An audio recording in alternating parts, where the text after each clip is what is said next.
ಇದು ನೋಡಿ, ಇದು ಲೀಚ್. ಇದು ಹಿಡಿದ್ರೆ ಬ್ಲಡ್ ಹೀರಿ ಅದು ಲಾಸ್ಟ್ಗೆ ಅದು ನಿಮ್ಮನ್ನು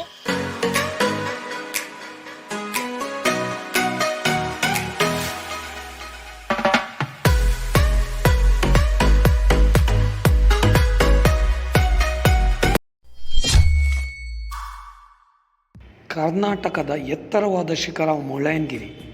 ಅದರ ಸೌಂದರ್ಯವನ್ನೇ ನಾಚಿಸುವಂಥ ಸೌಂದರ್ಯ, ನಿನಗಿಂತ ನಾ ಎತ್ತರ ಎಂಬಂತೆ ಅಂಟಿಕೊಂಡಿರುವ 9 ಗುಡ್ಡಗಳು.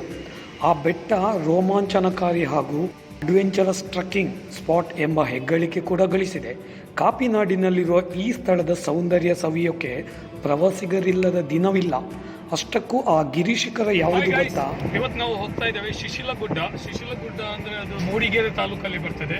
ಸೊ ಅದು ಒಂದು ಬೆಟ್ಟ, ಬಹಳಷ್ಟು ಚೆನ್ನಾಗಿದೆ. ಸೊ ಅದಕ್ಕೆ ಎತ್ತಿನ ಭುಜ ಅಂತಾನೂ ಕರೀತಾರೆ. ನಿಮಿಷ ಮಾತ್ರ ಸ್ವಲ್ಪ ಒಳ್ಳೇದಾಗ್ತದೆ. ನಾನು ಜೊತೆ ಕಾಣ್ತಿದ್ದೇನೆ ಈ ಕತ್ಲೆಯಲ್ಲಿ ಮಾತ್ರ ಬೆಳಕಿಗೆ ಬಂದು ಬೋಳ್ತಲ್ಲಿ ಕಾಣ್ತಿದ್ದೇನೆ. ನಿಲ್ಲಿಸ್ತಾ ಇದ್ದೇವೆ ಬಜಗೋಳಿ. ಈಗ ನಾವು ಆಲ್ಮೋಸ್ಟ್ ಬಜಗೋಳಿ ಹತ್ರ ಬಂದಿದ್ದೇವೆ. ಬಜಗೋಳಿಯಲ್ಲಿ ಒಂದು ಒಳ್ಳೆ ಹೋಟೆಲ್, ಹೆಸರು ಹೇಳುದು ಬೇಡ, ಹೆಸರು ಗೊತ್ತು ನನಗೆ, ಬರ್ತಾ ಇದೆ. ಸೊ ಇವಾಗ ಹೋಟ್ಲ್ ಹತ್ತಿರ ಸ್ಟಾಪ್ ಮಾಡ್ತಾ ಇದ್ದೇವೆ. ಸೊ ಇವಾಗ ಒಂದು ಚಹಾ ಕುಡ್ದು ಮತ್ತೆ ಇಲ್ಲಿಂದ ಹೋಗುವ. ಎಸ್ ಗೈಸ್, ಬಿಸಿ ಬಿಸಿ ಇಡ್ಲಿ ವಡೆ ಇಲ್ಲಿದೆ.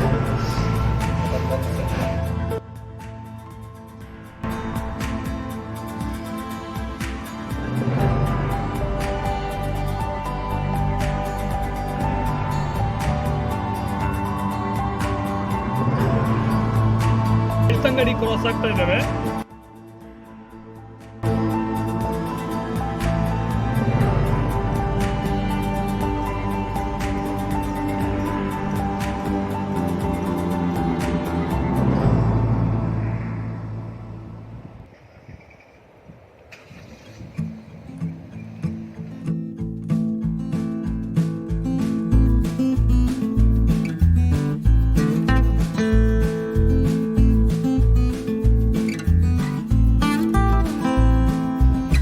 ಬೈದಾಪುರ ಬೀಚ್ ಏನಲ್ಲ,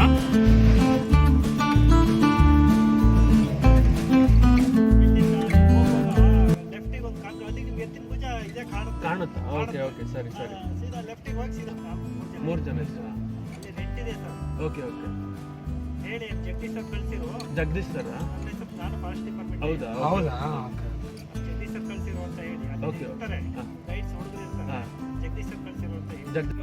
ಬರ್ಬೋದು. ದೇವರ ಮನೆ ಮುಗಿಸಿ ನೀವು ಡೈರೆಕ್ಟ್ ಬಂದಿದ್ರೆ ನೀವು ಇದೇ ಅಲ್ಲಿ ಯಾರೋ ಬ್ಲಾಕ್ ಅಂತ ಹೇಳಿದ್ರಪ್ಪ ರೋಡ್.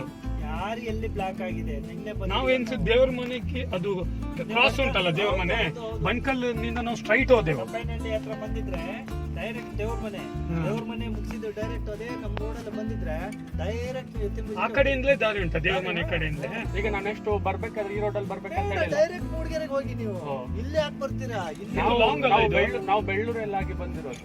ಬೆಳ್ಳೂರು ಇತ್ತಲ್ಲ, ಬೆಳ್ಳೂರು ಡೈರೆಕ್ಟ್ ಹೊಡ್ಕೊಂಡು ಹೋಗಿದ್ರೆ ಎಷ್ಟು ಇಲ್ಲಿ ಯಾಕೆ ಬಂದ್ರೆ ನೀವು 17 ಕಿಲೋಮೀಟರ್ ಎತ್ತಿನ ಭುಜ ಇರ್ತಿದ್ರಿ ಇಷ್ಟೊತ್ತಿಗೆ. ಅದೇ ಬೆಳ್ಳೂರು ಅಂತ ಇದೆಯಲ್ಲ, ಪಡದೂರು ಬೆಳ್ಳೂರು ಅಂತ ಸ್ಟ್ರೈಟ್ ಹೋಗ್ಬೇಕು. ಸ್ಟ್ರೈಟ್ ರೋಡ್ ನೀವೇನ್ ಮಾಡಿದ್ರಿ? ಇಲ್ಲಿ ಗೌಡಳ್ಳಿ ಅಂತ ಇದೆಯಲ್ಲ, ಲೆಫ್ಟ್ ತಗೊಂಡು ಸ್ಟ್ರೈಟ್ ಹೋಗಿದ್ರಿ ಎತ್ತಿನ ಭುಜ ಟಾಪ್ U5 ಹೋಗಿ ರಿಟರ್ನ್ ಆಗ್ತಾ ಇದ್ರಿ. ಈಗ ಸೀದಾ ಹಿಂಗೆ ಹೋಗಿ ನಾಣ್ಯ ಬೈರೇಶ್ವರ ಅಂತ ಒಂದು ಬೋರ್ಡ್.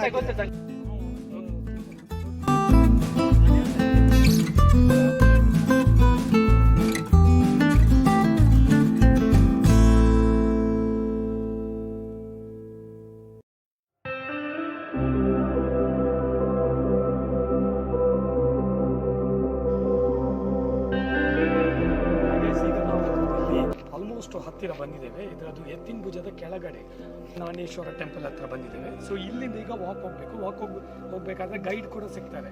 ಸೊ ಗೈಡ್ ಹತ್ತಿಗೆ ಹೋಗ್ಬೋದು. ಇಲ್ಲಿ 250 ರೂಪಾಯಿ ಫೀಸ್ ಕಟ್ಟಲಿಕ್ಕೆ ಇರ್ತದೆ. ಸ್ಟೂಡೆಂಟ್ಸ್ ಆದರೆ ಸ್ಟೂಡೆಂಟ್ಸಿಗೆ ಕಾಸ್ಟ್ 125 ಇರುತ್ತೆ. ಹಾಗೂ ಸ್ಟೂಡೆಂಟ್ಸ್ ID ಬೇಕು. ದಯವಿಟ್ಟು ಈ ಕಡೆ ಬರೋ ಸ್ಟೂಡೆಂಟ್ಸ್ಗಳಾಗಿದ್ದರೆ ಸ್ಟೂಡೆಂಟ್ಸ್ ID ತೋರಿಸಿ 125, ಅಥವಾ ಬೇರೆಯವರಿಗೆ ಆದರೆ 250 ರೂಪಾಯಿ ಫೀಸ್ ತಗೊಳ್ತಾರೆ. ಇಲ್ಲಿಂದ ನೀವು ಆ್ಯಕ್ಚುಲಿ ವಾಕ್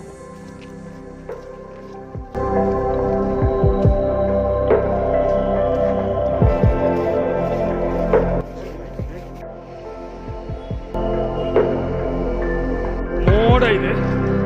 ಈಗ ಮಳೆ ಬರ್ಬೋದು. ಮೋಡ ಇದ್ದರೆ ಮೇಲ್ಗಡೆ ಎತ್ತಿನ ಭುಜದಲ್ಲಿ ತುಂಬ ಮಂಜು ಇರುತ್ತೆ. ಮಂಜು ಇದ್ದಾಗ ಭಾಳಷ್ಟು ಚೆನ್ನಾಗಿ ಕಾಣುತ್ತೆ ಆ ವ್ಯೂಸ್. ನೋಡಿ, ಆ ಟಾಪ್ ವ್ಯೂಗೆ ಹೋಗಬೇಕು.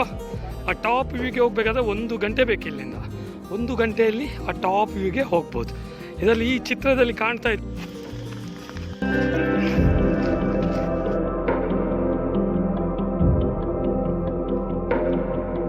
ಮೂಡಿಗೆರೆ ತಾಲೂಕಿನ ಬೈರಾಪುರ ಬಳಿ ಇರುವ ಶಿಶಿಲಗುಡ್ಡ. ಇದು ಕೂಡ ಒಂದು. ಈ ಗುಡ್ಡವನ್ನು ಎತ್ತಿನ ಭುಜ ಅಂತಲೂ ಕರೀತಾರೆ. ಕಾರಣ ದೂರದಿಂದ ನೋಡಿದರೆ ಈ ರಮಣೀಯ ತಾಣ ಎತ್ತಿನ ಭುಜದ ರೀತಿ ಕಾಣಿಸುವುದು. ಇಲ್ಲಿನ ಮನಮೋಹಕ ಗುಡ್ಡಗಳು ಆಕರ್ಷಣೀಯ ಕೇಂದ್ರ.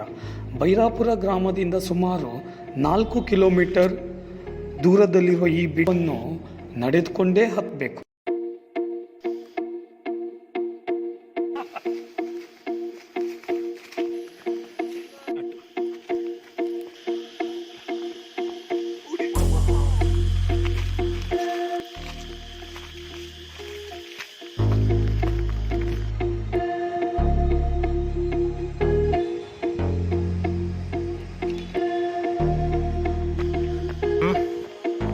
ಈ ಗುಡ್ಡವನ್ನು ಕಡಿದಾದ ರಸ್ತೆಯಲ್ಲಿ ಕಲ್ಲು ಮಣ್ಣು ಎನ್ನದೇ ಹತ್ತಬೇಕು.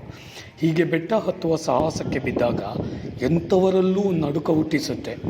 ಹರಸಾಹಸ ಮಾಡಿ ಬೆಟ್ಟ ಹತ್ತಿದರೆ ಸಿಗುವುದು ನಿಜಕ್ಕೂ ಸ್ವರ್ಗ.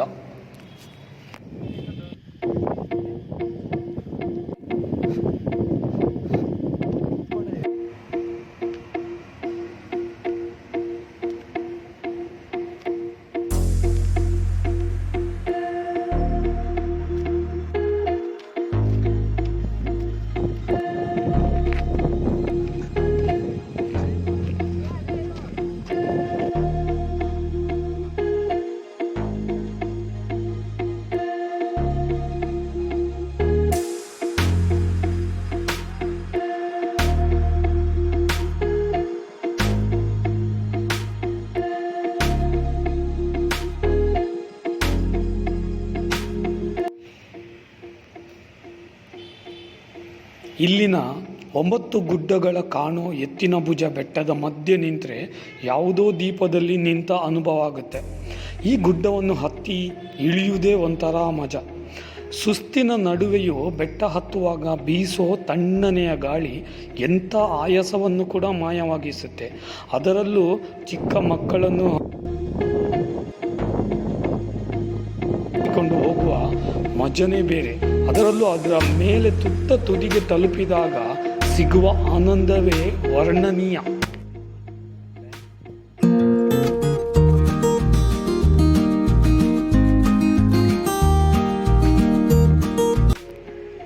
ಟ್ರೆಕ್ಕಿಂಗ್ ಪ್ರಿಯರಿಗೆ ಅಂತೂ ಈ ನಯನ ಮನೋಹರ ತಾಣ ನಿಜಕ್ಕೂ ಹೇಳಿ ಮಾಡಿಸಿದಂಥ ಜಾಗ. ಬಿಸಿಲು ಇದ್ದಾಗ ಎತ್ತಿನ ಭುಜದ ವಿಹಂಗಮ ನೋಟ ಕಣ್ಣಿಗೆ ಹಬ್ಬ. ದಶ ದಿಕ್ಕುಗಳು ಗೋಚರವಾಗುತ್ತದೆ. ಎತ್ತಿನ ಭುಜದ ಮೇಲೆ ಆಗಾಗ ಮಂಜು ಆವರಿಸುತ್ತಲೇ ಇರುತ್ತದೆ. ಆ ವೇಳೆ ಪ್ರವಾಸಿಗರು ಆಕಾಶದಲ್ಲಿ ತೇಲಿದ ಅನುಭವ ಪಡೆಯುತ್ತಾರೆ. ಒಟ್ಟಾರೆ ಕಾಫಿನಾಡಿನಲ್ಲಿ ಶೋಲೆ ಅರಣ್ಯದ ಮಧ್ಯೆ ಆಕಾಶಕ್ಕೆ ಚಾಚಿಕೊಂಡಿರುವ ಈ ಎತ್ತಿನ ಭುಜ ಟ್ರೆಕ್ಕಿಂಗ್ ಪ್ರಿಯರ ಫೇವರಿಟ್ ಅಡ್ವೆಂಚರಸ್ ಪ್ಲಸ್ ಪಾಯಿಂಟ್ ಎನ್ನುವುದರಲ್ಲಿ ಎರಡು ಮಾತಿಲ್ಲ.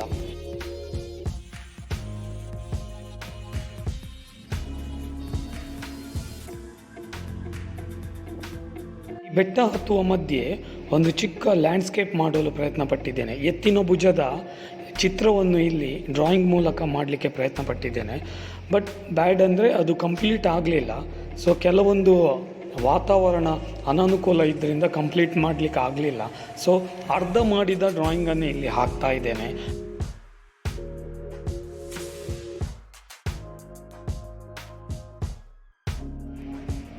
ಯಾರೆಲ್ಲ ಈ ಚಾನೆಲನ್ನು ಇನ್ನೂ ಸಬ್ಸ್ಕ್ರೈಬ್ ಮಾಡಿಲ್ವೋ ಫ್ರೆಂಡ್ಸ್, ದಯವಿಟ್ಟು ಈ ಚಾನೆಲನ್ನು ಸಬ್ಸ್ಕ್ರೈಬ್ ಮಾಡಿ ಹಾಗೂ ಬೆಲ್ ಬಟನ್ ಒತ್ತಿ. ಯಾಕೆಂದರೆ ಇನ್ನು ಮುಂದೆಯೂ ಕೂಡ ಇದರಲ್ಲಿ ಟ್ರಕ್ಕಿಂಗ್ ಹಾಗೂ ಚಾಯಿಂಗ್ ಇನ್ನಿತರ ವೀಡಿಯೋಗಳು ಇದರಲ್ಲಿ ಹಾಕಲಿಕ್ಕಿದ್ದೇನೆ. ದಯವಿಟ್ಟು ಈ SK ತಿರುಗಾಟ ಆ್ಯಂಡ್ ಆರ್ಟ್ ಚಾನೆಲನ್ನು ಫಾಲೋ ಮಾಡಿ, ಸಬ್ಸ್ಕ್ರೈಬ್ ಮಾಡಿ.